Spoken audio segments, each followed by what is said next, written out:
this one hole a little bit.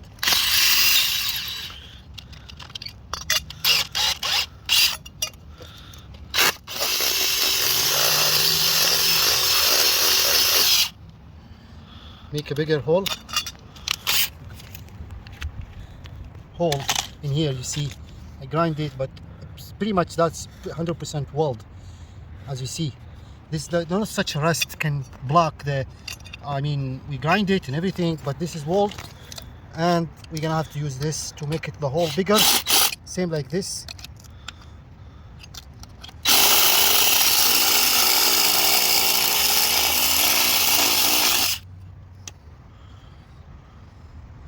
That should be maybe a little bit big, just in case. That's perfect.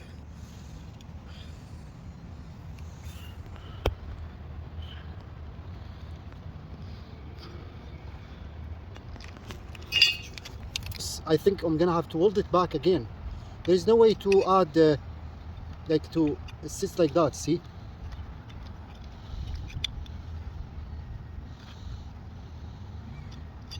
The other way. Yeah, something like that. It's not much, the whole actually it's not bad, it's good.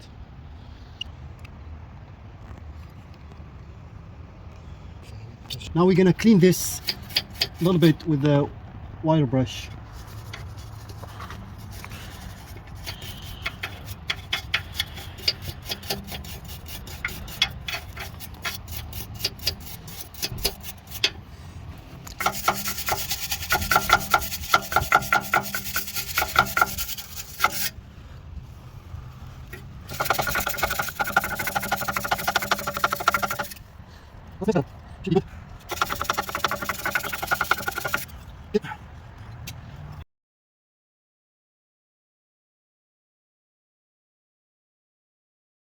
Now we're gonna turn the car on and see what it sounds like. This also, it's a good idea to push all the dirt, rust, debris out of that hole where the oxygen sensor hole is. Okay, start the car. Off. On. Push the gas.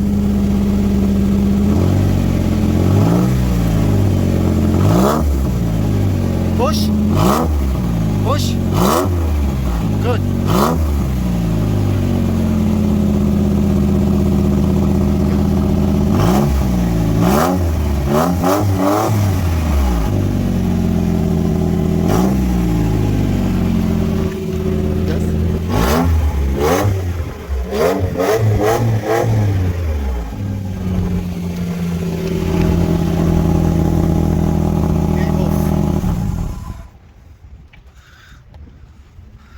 Yeah, that's a good idea too. We don't have to vacuum or anything.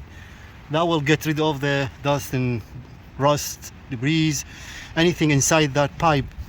As you see, when we push the gas a little bit, all the thing like dust and everything, not much though, just came out. Okay. Okay, hello everybody. So now this, after we remove the oxygen sensor from the car, it's time to test it. Those 4-wire oxygen sensor here, you see they are 4, 2 blacks, 1 white, 1 blue. Very simple. So let's do first hold this one. Now I have my multimeter on ohms. If I touch to both probes, it's almost reading like almost 0, but this is so sensitive. So when you touch them like that, resistance, it reads almost like 0.111. Okay, now let's see first we have to test the resistance. All oxygen sensors, they have a resistance. So let's do the first. See the 2 black wires. I'm connecting connecting both at the 2 black wires. The reading is 13.65 or 6 resistance here. If there is no resistance, if there is no resistance at all, that means this is very bad and need to be replaced 100%. Now the first test, to test the oxygen sensor resistance, there are some resistance here. Each car oxygen sensor reads different number of resistance. This one, this particular one for 2000 Lexus RX 300 reads, as you see here, 13.62. So there is resistance. That means there could be this oxygen sensor. That's a good sign. But also there is a second test with the heat. That's why I'm getting a torch to heat up this sensor to read the voltage. This oxygen sensor, it is after the catalytic converter. However, maybe the before catalytic converter, it can read different reading. You can also search on Google for the specific car and the oxygen sensor resistance reading. They will tell you there is like a list, each oxygen sensor with a specific resistance reading.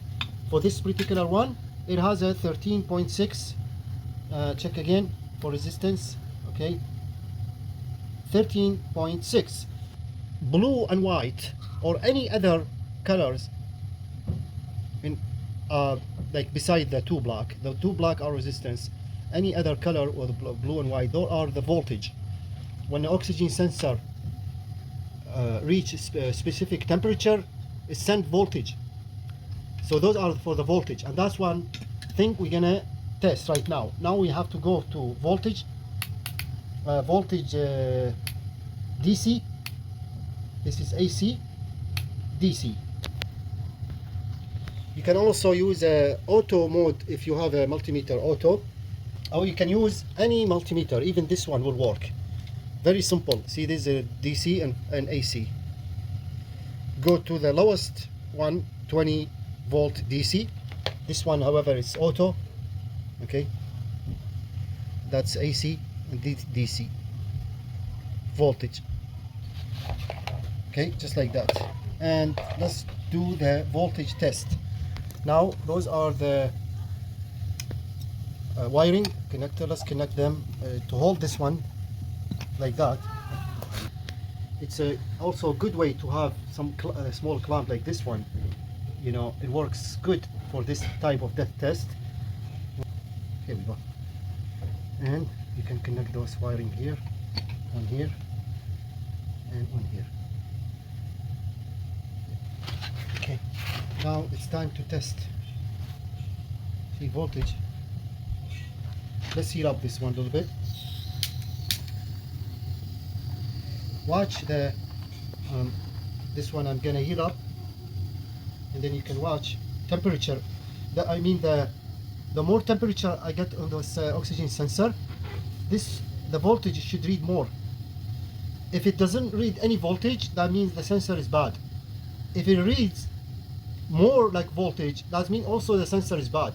So the reading must be like about 1 volt, something like that. Right now, not even 1 volt. See the 0.6 volt. So let's see until we reach 1 volt.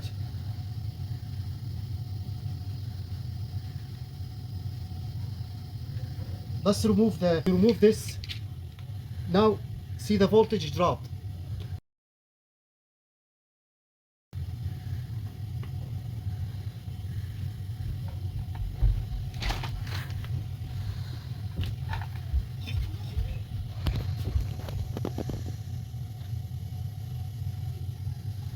Okay, now let's do the test again. Make sure those are connected really well so you can read. Now watch the DC voltage. While I'm heating it, you see, now it's 1 volt, something like that. Okay.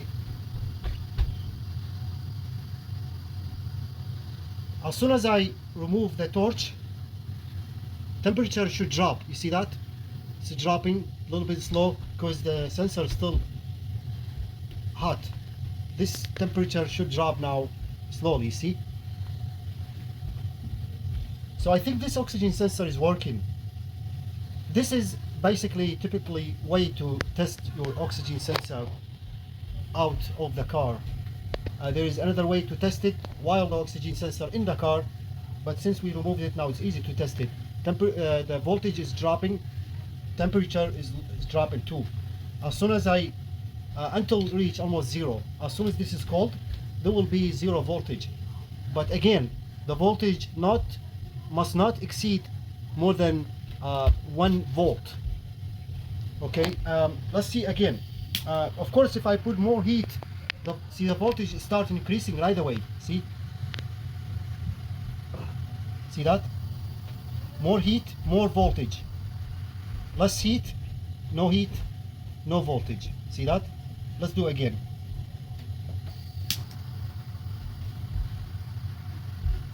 Right away, see? There's a voltage. Let's see, no heat, no voltage, or almost pretty much 0 volt. This oxygen sensor,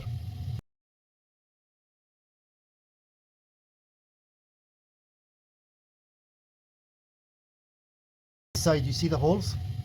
Those holes deduct the carbon dioxide and the oxygen carbon dioxide and so on. This side is blocked because of the black carbon. So we need to use a brake and parts cleaner, open those holes, and this should help to read more, better reading for this oxygen sensor.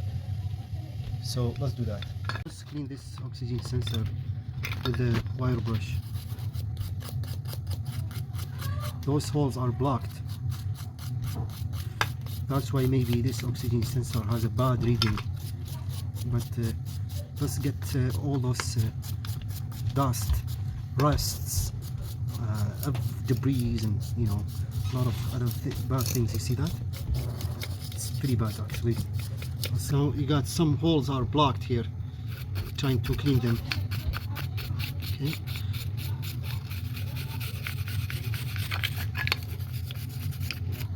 That's much better. It's much better now. We can use this brake and parts cleaner.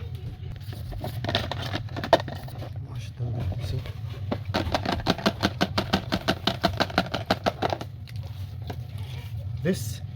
This can work also.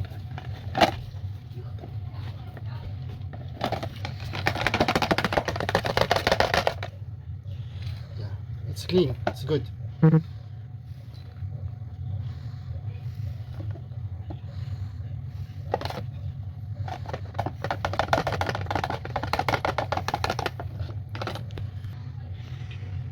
Maybe the best of all, like cleaning this stuff here, chalk and carb cleaner, very strong.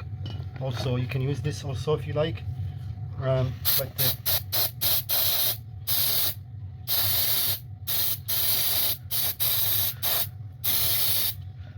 see the dirt and dust, you see that? Very powerful.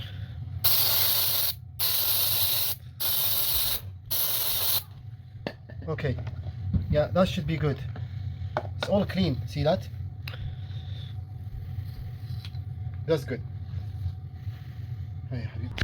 So here you see the rust, corrosion, everything. Basically, there was like a net here, but the net is completely gone, left with almost flat. The hole is blocked. Now I'm gonna drill bit here, like to get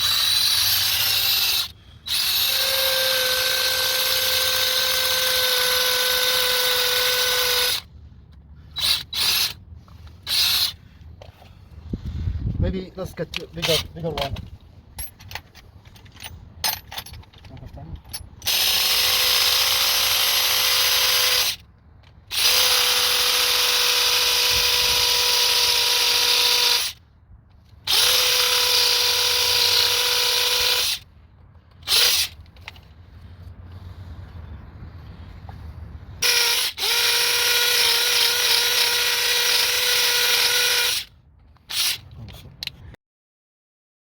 Try to hammer it because this is all rust here.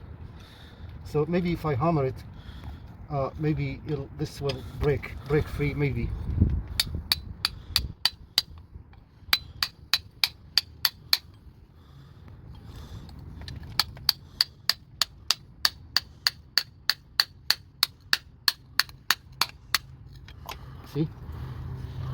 Good.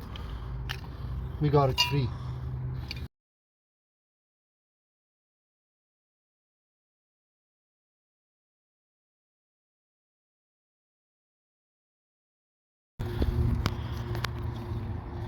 Well, I don't know. Let's try to make all here first anyway. So I'm gonna grind this one.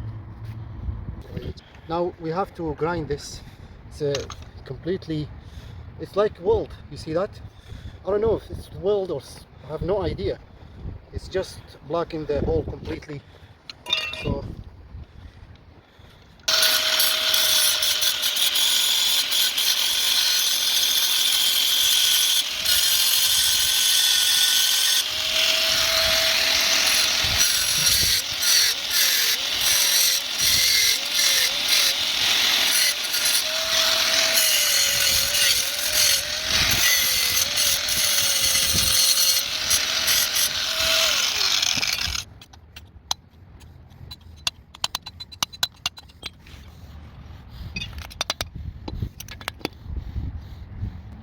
Guess we have to make a hole here now. Now, before we weld this one over there, because you see those bolts are broken, rusting. There's no way to put the bolts there. You see that?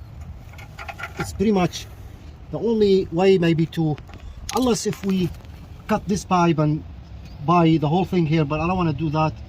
This is a quick fix. But next time, when this broke or something, the whole thing must be cut and replaced anyway. As you see, the bolts are both gone, nothing left there, just tiny little bit. So I'll put it here and weld it. Maybe I'll put this heat shield or protection shield back on like that. See, just like that. But this can be done after. Now I need to make sure this is sealed here. So I'll use this ultra copper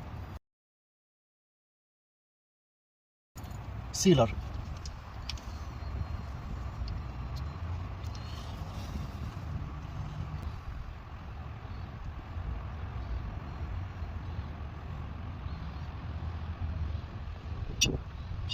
Something like that.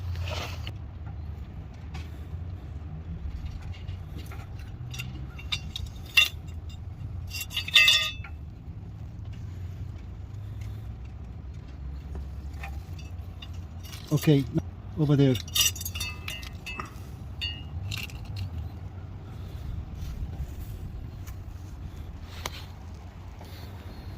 Sure, this is kind of sealed good.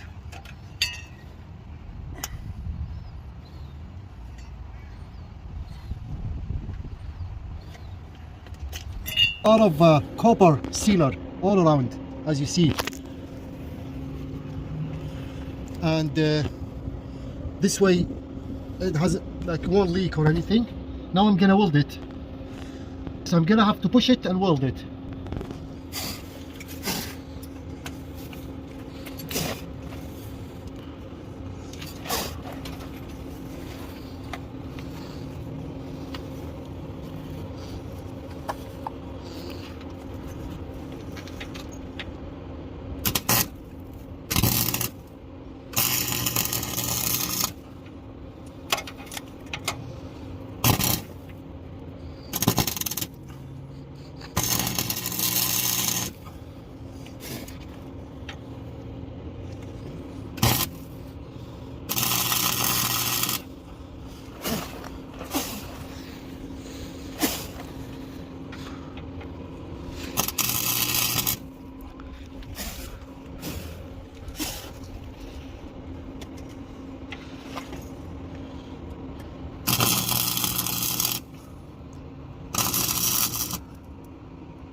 Now it looks good. After that I'll put this one back like that, but for now I'm just gonna do with a little cool little bit so I can push the sealer around it to make sure that it seals good.